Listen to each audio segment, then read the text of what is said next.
আমি এখন যে স্বাবলম্বী, আমি একটা সময় ছিল 5টা টাকা দিয়ে আমি সিএনজি ভাড়া দিতে পারিনি। সেটা বেশ ঢাকা শহরে হেঁটে চলা না, আমি ইন্টারভিউ দিতে যাব, আমার কাছে 10 টাকা ছিল। খুব কষ্টের কথাগুলো আর বলতে চাই না। তো সেই দিন থেকে দেখেন আজকে আমরা একসঙ্গে আসলাম। এর থেকেও যদি আরও ভালো কিছু ভালো ভালো জানে আমরা আসতে চাইতাম, আরও ভালো জানে আসার অ্যাবিলিটি আমার আছে। আর কেঁদো না বাংলার কৃষক, ফোটাও মুখে হাসি।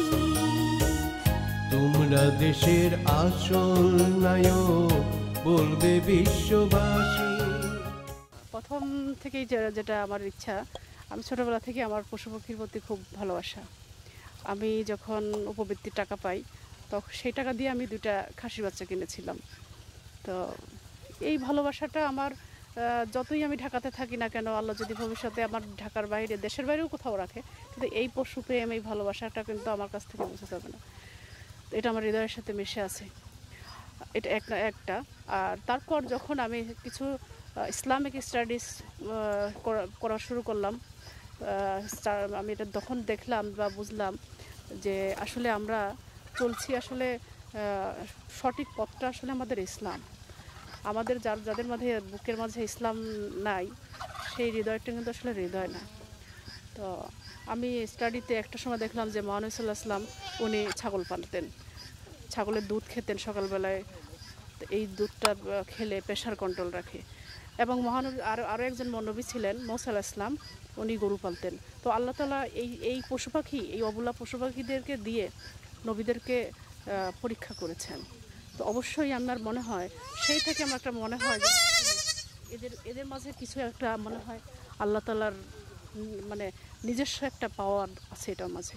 তো সেই প্রেম সেই ভালোবাসা থেকে আসলে আমি চেয়েছি যে প্রকৃতির একটা কিছু করার, যেটার মাঝে আল্লাহ তাআলা তার পরিপূর্ণ রহমত বরকত দিয়ে যেটাকে সাজিয়ে রেখেছেন। সে কারণে সেই লালন পালনটা আমি করতে চাই আসলে। তা সে কারণেই আমি কম্পিউটার ইঞ্জিনিয়ার, ঢাকাতে বড় ব্যবসা আছে যাই বলছেন আপনি।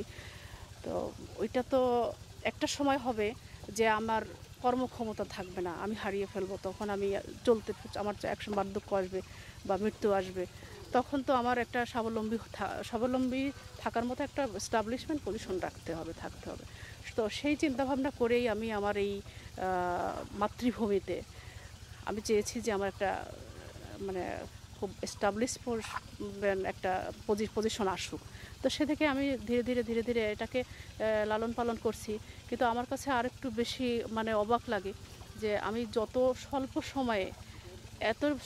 সময়ে আল্লাহ তাআলা আমাকে এতটা সফলতা দান করেছেন, আলহামদুলিল্লাহ। আমি আল্লাহর কাছে কৃতজ্ঞতা জানাই যে আমার আলহামদুলিল্লাহ অনেক সফলতা দিয়েছেন খুব স্বল্প সময়ে। আমি খুব খুশি এর জন্য। তবে কষ্টও করতে হয়েছে, আমাকে পরিশ্রম করতে হয়েছে, অনেকটা পেইন আমাকে নিতে হয়েছে। আসলে উন্নতি কেমন হচ্ছে আমরা সেটা একটু জানতে চাচ্ছি। না, মাশাআল্লাহ, আলহামদুলিল্লাহ।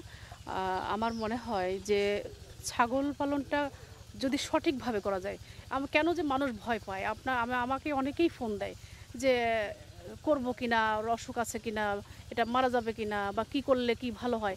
তখন আমি আমার দর্শকদেরকে এটা আমার বলতে খুব কষ্টও হয়। আবার ফোনে যদি ভালোভাবে কথা না বলি তারপরে তারা মনে কষ্ট নেবে। তো বিজনেসটা হলো আমি কি করব এটা ডিটারমাইন্ড হতে হবে আমার নিজের, যে আমি এইটা করে আমি স্বাবলম্বী হব। এবং এটাকে আমার এস্টাবলিশমেন্টে আনতে হলে যদি আমার কিছু ক্ষতিও হয়, তারপরেও সেটাকে আমি বুকে আঁকড়ে ধরবো। যেমন আমারই হয়েছে, আমি যখন ছাগল তুলেছিলাম তখন বিভিন্ন জায়গা থেকে হাট বাজার, তারপরে বিভিন্ন গৃহস্থ বাড়ি থেকে ছাগল কিনেছিলাম। তো এটা আমার একটা নির্বুদ্ধিতার কারণ ছিল। তো তখন আমার 36টা ছাগল থেকে আমার প্রায় 14টা ছাগল 7 দিনের মাঝে মারা যায়। এটা কিন্তু সো প্যাথেটিক একটা ব্যাপার। আমার এই ভিডিও যারা দেখবেন তাদেরকে আমি শুধু একটা রিকোয়েস্ট করবো, তারা জন্য এইটা না করেন যে আমাকে 2টা বাচ্চা দেন, 1টা বাচ্চা দেন। তারা মেন্টালি প্রিপারেড হবে যে আমি ফার্ম করব, আমি এই ফার্ম থেকে আমি এস্টাবলিশ হব। এইভাবে করেই তাকে প্রস্তুত হতে হবে, তবেই মনে হয় তার সফলতা আসবে। কিন্তু ওই যে 1টা 2টা দেন, ব্যাক করে চলে যাব, ফিরে যাব, ওয়ান টেস্ট কেস না, লাইফটা কিন্তু একটা টেস্ট কেসের হিসাব না। ছাগল পালন করতে গেলে আসলে প্রশিক্ষণ নেওয়ার প্রয়োজন আছে কিনা? অবভিয়াসলি প্রশিক্ষণ তো অবশ্যই প্রয়োজন আছে বলতেই হবে।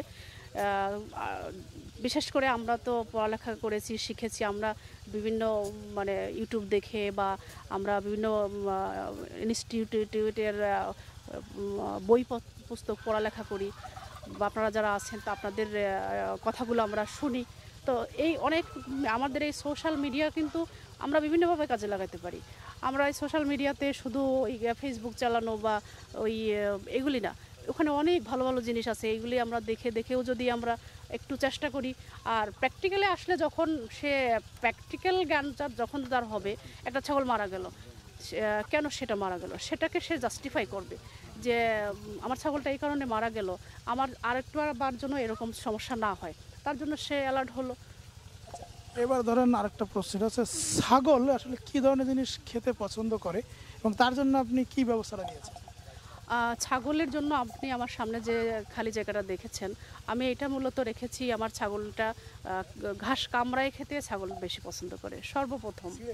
হ্যাঁ, সে কামড়ায় খেতে সে হ্যাবিচুয়েট বেশি, এটাতে সে খুব স্বাচ্ছন্দ্য ফিল করে এবং এটাতে তার পুষ্টিগুণও বেশি থাকে।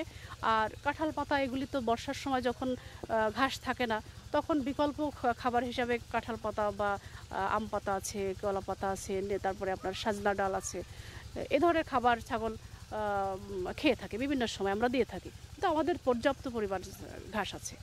তারপরে কিছু দানাদার খাবার যেগুলো দিলে ওদের বডি ফিটনেসটা ভালো থাকে, তার জন্য কিছু দানাদার খাবার আমরা দিয়ে থাকি। তা আপনার যারা বন্ধু বান্ধব ছিল, ধরেন আপনার সাথে যারা পড়াশোনা করতেন, সেটা একটা বড় গ্রুপ আছে, আপনি যেখানে চাকরি করেছেন সেখানেও কিন্তু একটা বিশাল বড় সার্কেল আছে, তারা আপনার এই ছাগলের খামার দেখে কি বলে যে কি সাবিনা কি পাগল হয়ে গেল কিনা ছাগল পালন করে, মানে তাদের মূল্যায়নটা কেমন? আসলে আমি আমার নামটা জানতে চান না, আমার খুব কাছের আত্মীয় আমাকে দুজন লোক বলেছে যে ঢাকায় ব্যবসা করতেছিলে, এটাই ভালো ছিল, এই সমস্ত জায়গায় কি এগুলি হয়?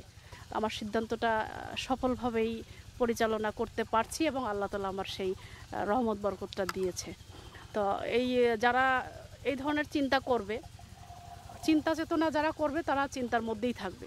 আমার অভিজ্ঞতায় আমি চাকরিতে যতটা সম্মান পেয়েছি, আমাকে আমার যত ম্যাডাম বলছে আর যা বলছে, আমার তার থেকে এখন বেশি সম্মান, তার থেকেও বেশি সম্মান মানুষের কাছে আমি পাই। কারণ আমি বাংলাদেশের একজন মহিলা নারী উদ্যোক্তা এবং কৃষিতে মোটামুটি যে পজিশন আমি এসেছি, আমি নিজে বলবো না, দেশ দেখবে, বিশ্ব দেখবে। আমি শুধু দেশের কাছে না, আমি বিশ্বের দ্বারগড়ে দেখাতে চাই। আল্লাহ যদি আমাকে সেই পর্যন্ত হায়াত দেন এবং রহমত থাকতে হবে আল্লাহর, আমার সেই কাজগুলিও করতে হবে। আমি দৃষ্টান্ত দেখাতে চাই, একটা নারীও কিন্তু সে পারে কৃষিতে সে বড় হতে। তো আমাকে বিভিন্ন কনফারেন্স বা আমার কয়েকদিন আগেও আমি একটা কনফারেন্স করে আসলাম গত পরশুদিন। তো সেখানে আমাকে যে রিসিপশন, যে অভ্যর্থনা আমাকে দিয়েছে, আমার দু চোখ দিয়ে পানি চলে আসছে যে আল্লাহু আকবার, আমি এতটা সম্মানের উপযুক্ত আল্লাহ আমাকে কিভাবে করলেন যে আমি একজন বাংলাদেশের এগ্রিকালচারালের উপরে একজন নারী উদ্যোক্তা এবং সফলতার দিকে যাচ্ছি, বিশ্ব আমাকে দেখছে।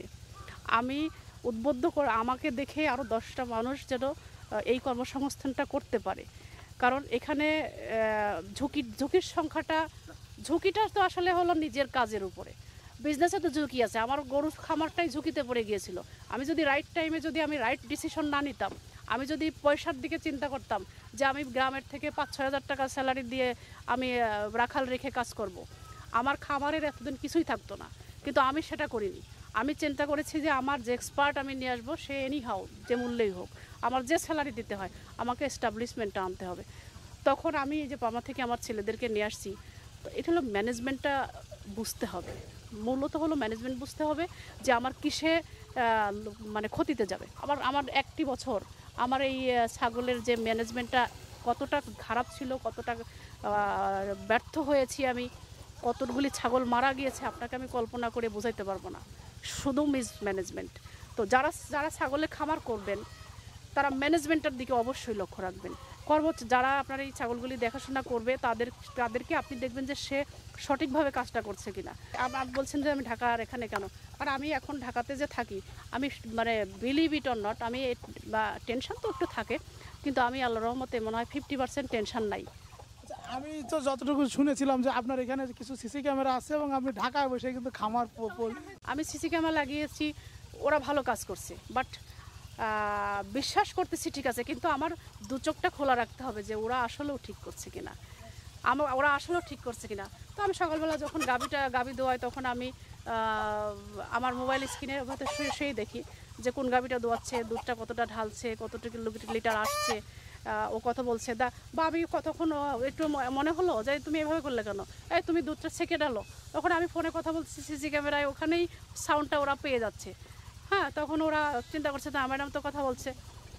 তাহলে বলেন আমি এখানে থাকা আর ঢাকায় থাকার মধ্যে পার্থক্যটা কোথায়? কিন্তু আমাকে করতে হবে, আমাকে সচেতন হতে হবে, আমাকে সেই সচেতন হয়ে আমার অ্যাডমিনিস্ট্রেশনটা ঠিক রাখতে হবে। আমি যদি সকালবেলা 9টা পর্যন্ত ঘুমাই, আমার ফার্মে কি হচ্ছে আমি দেখতে পারলাম না, ঢাকার বিজনেসের অফিসে কি হচ্ছে আমি সেটাও দেখতে পারলাম না, তাহলে কি আমাকে অলওয়েজ টাইম ঘড়ির কাঁটা যেমন টক টক টক টক করে বাঁচতে থাকে, আমার ব্রেনটাও সবসময় কি অ্যালার্ট থাকতে হবে যে আমার ওখানে কি হচ্ছে, আমার ঢাকার ফ্যাক্টরিতে কি চলছে। আসলে আমি এইভাবে করেই চালাই যাচ্ছি আর কি। বাকিটা জীবন যদি এইভাবে চালাই যেতে পারি, আশা করি আমি খুব আত্মবিশ্বাসী, আর আল্লাহর রহমত যদি থাকে, যদি আমি সাইন করবো ইনশাল্লাহ। আপনি যদি কেউ এই অনুষ্ঠানটা দেখে যদি কেউ ছাগল কিনতে চায়, আপনি সেভাবে তাকে কীভাবে ছাগল দেবেন? ছাগল কিনতে চাইলে সে কিনবে, আমিও তো কিনছি, আমিও তো একসময় কিনছি, তাই না? তবে তারা যেন এই ভুলটা না করে, কারণ পয়সাটা তো খুব কষ্টের। যেমন আমার অনেক পয়সা মানে লস হয়ে গেছে, মারা গিয়েছে, কিন্তু আমি কষ্ট নেইনি। আমার একটাই মিশন ছিল, আমি এখানে এত বড় একটা শেড করছি, 3000 ছাগল পালবো। বেসিক উদ্দেশ্য আমি ছাগল ব্যবসা করব। আর সেই জন্য তারা জন্য ছাগল যখন কিনবে খামার থেকে দেখে যেন কেনে, কারণ খামারের ছাগলগুলি সবসময় প্রোটেকশন থাকে, ভ্যাকসিনেশন করা থাকে, অলওয়েজ টাইম তারা ফিট থাকে, ফিজিক্যালি ফিট থাকে।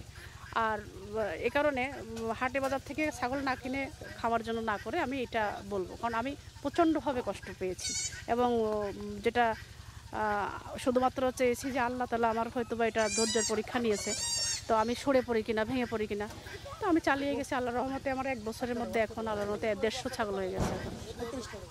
এক নম্বরে আমি অ্যাভয়েড করব যে মায়েরা বাচ্চাদেরকে নিয়ে স্কুলে যাবেন, তা আপনার বাচ্চাকে আপনি স্কুলে দিয়ে সোজা বাসায় চলে আসুন, স্কুলে মহিলাদের সঙ্গে একত্রিত হবেন না, কারণ এখানে নানা রকম আলোচনা সমালোচনা এই করে তারা 2-3 ঘন্টা বা 4 ঘন্টা বাচ্চাকে স্কুলে দিয়ে এই যে 4টা ঘন্টা তারা কিন্তু ক্রিয়েটিভ কোনো কথাবার্তা আলোচনা নাই, কার হাজব্যান্ড কি করেছে, কি দিয়েছে, কি না হয়েছে, কি এই সমস্ত আলোচনা করে সে যখন বাসায় আসবে তার মাথার মধ্যে কিন্তু ওই ধরনের কিছু কাজ করবে।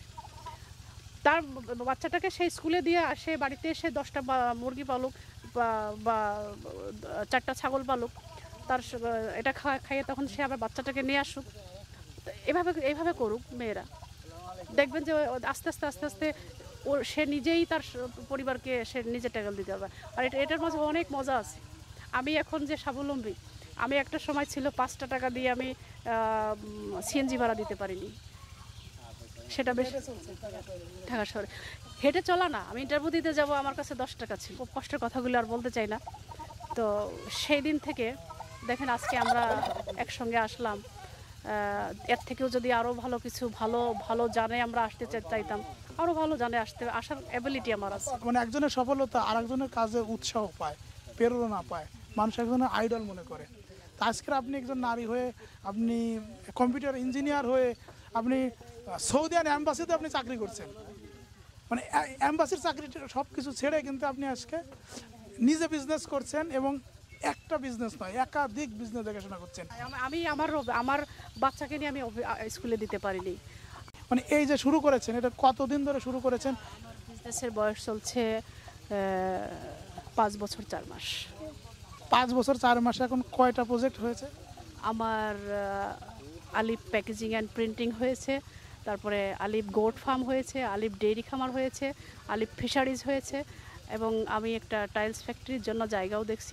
টাইলসের ফ্যাক্টরিটা আমি ইনশাল্লাহ very short will be start. আমাদের যারা শিক্ষিত মেয়েরা আছেন, যারা কেবলমাত্র স্বামী সংসার নিয়ে আছেন, তাদের বলবো একজন সাবিনা ইয়াসমিন হন না।